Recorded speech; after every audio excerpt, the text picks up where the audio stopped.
حضرت سیدنا ابو بکر صدیق نے دیکھا کہ سیدنا علی المرتضیٰ رضی اللہ تعالیٰ عنہ امام حسن کے ساتھ گلی میں گزر رہے ہیں۔ غور سے ابو بکر صدیق امام حسن کی زیارت کرنے لگے اور پھر کہنے لگے علی ایک بات کروں، ناراض تو نہیں ہو جائیں گے؟ حضرت مولا علی کا بھی تجسس بڑھ گیا، کہنے لگے اب آپ کو کرنی پڑے گی، میں نہیں ناراض ہوتا پر کریں کیا بات ہے؟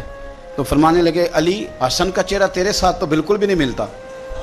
حضرت علی نے غور سے دیکھا تو فرمانے لگے حسن تو سارے کا سارا مدینے والے محبوب کے ساتھ شباہت رکھتا ہے، سارا ہی حضور کے ساتھ ملتا ہے، سارا ہی چہرہ، آنکھیں بھی حضور پہ، ناک بھی حضور پہ، ان کے لب ہائے مبارکہ بھی، سارا ہی حسن میرے نبی پاک کے ساتھ ملتا ہے۔ اور یہ تو ابو بکر کی بات ہے نا۔ حضرت عمر فاروق رضی اللہ تعالیٰ عنہ نے نا جب بدر والوں کو تحفے دینے شروع کیے نا تو شاہ ولی اللہ صاحب لکھتے ہیں کہ ان کی خدمتیں زیادہ تھی نا، جو بدر سے جنگ کرتے آ رہے تھے تو سب کو ہزار ہزار دیے، اپنا بیٹا بھی شامل تھا، انہیں بھی 1000 دینار دیا، پر امام حسن حسین آئے تو 2,000 دینار دیے، 2,000 دینار، دو اپنی عقیدت کو کبھی کچا نہ ہونے دینا ورنہ آپ کا مزہ خراب ہو جائے۔ 2,000 دینار۔ حضرت عبداللہ ابن عمر نے گھر جا کے اماں کو شکایت کی کہ اماں میں تو نبی پاک کے زمانے میں جہاد کرتا تھا اور حسن حسین تو بچے تھے، مدینہ شریف کی گلیوں میں کھیلا کرتے تھے، پر میرے ابا جی مجھے سنگل دیتے ہیں، انہیں ڈبل دیتے ہیں۔ اماں کہنے لگی پتر اگر تیرے ابا کا موڈ ٹھیک ہوا تو بات کروں گی، ورنہ مجھ سے نہ امید رکھنا کہ عمر سے بات کروں۔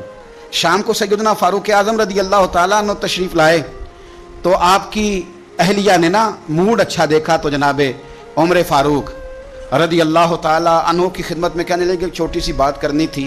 بچوں کو پیار ہوتا ہے، وہ محبت کے ساتھ کچھ باتیں کر دیتے ہیں، آپ کا شہزادہ کہتا ہے کہ آپ حسن حسین کو ڈبل دیتے ہیں اور مجھے سنگل دیتے ہیں۔ جناب فاروق اعظم اسی وقت فرمانے لگے بلاؤ عبداللہ کو، بلاؤ حضور، وہ تو انہوں نے ویسے ہی بات کی تھی، فرمایا کچھ نہیں کہتا، بلاؤ تو صحیح نا۔ بلایا، جناب عبداللہ ابن عمر آ گئے، فاروق اعظم نے تقریر شروع کر دی، خطبہ اہل بیت پڑھنے لگے، شان اہل بیت بیان کرنے لگے، عظمت اہل بیت کا قصیدہ حضرت سیدنا عمر فاروق بیان کرنے لگے۔ کہنے لگے یہ تو نے کیا کہا پتر کہ حسن حسین کو ڈبل ملا ہے؟ فرمایا تیری خالہ کا نام بھی زینب ہے، تیری خالہ کا نام بھی ام کلثوم اور رقیہ ہے، بتا کیا تیری ماں کا نام بھی فاطمہ الزہرا ہے؟ تیرے باپ کا نام بھی علی المرتضیٰ ہے؟ کیا تیری نانی بھی ختیجہ ہے؟ اور پتر بول کے بتا کیا تیرے نانے کا نام بھی محمد مصطفیٰ ہے؟ بول کے بتانا۔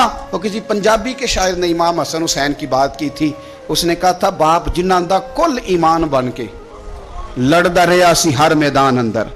حضور نے فرمایا نا کہ علی کل ایمان ہے، باپ جنہاں دا کل ایمان بن کے لڑدا رہیا سی ہر میدان اندر، ماں جنہاں دی سیدۃ النساء ہوئے تے نانا عرش تے جاوے مہمان بن کے۔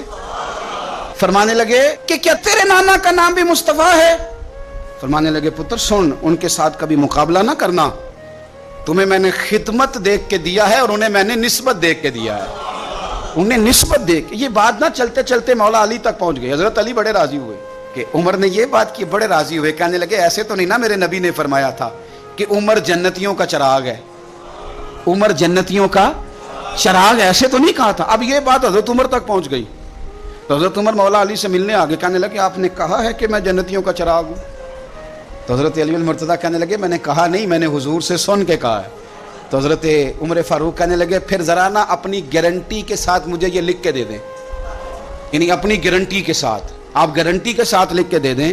تو حضرت علی المرتضیٰ نے لکھ کے دیا، کہنے لگے میں گواہی دیتا ہوں، گارنٹی دیتا ہوں کہ میرے نبی نے فرمایا کہ عمر اہل جنت کا چراغ۔ تو اس نبی پاک کی اولاد سے پیار کرے، ان کا پیار اپنے دل کے اندر رکھے، ان کے ساتھ خاص الفت ہو۔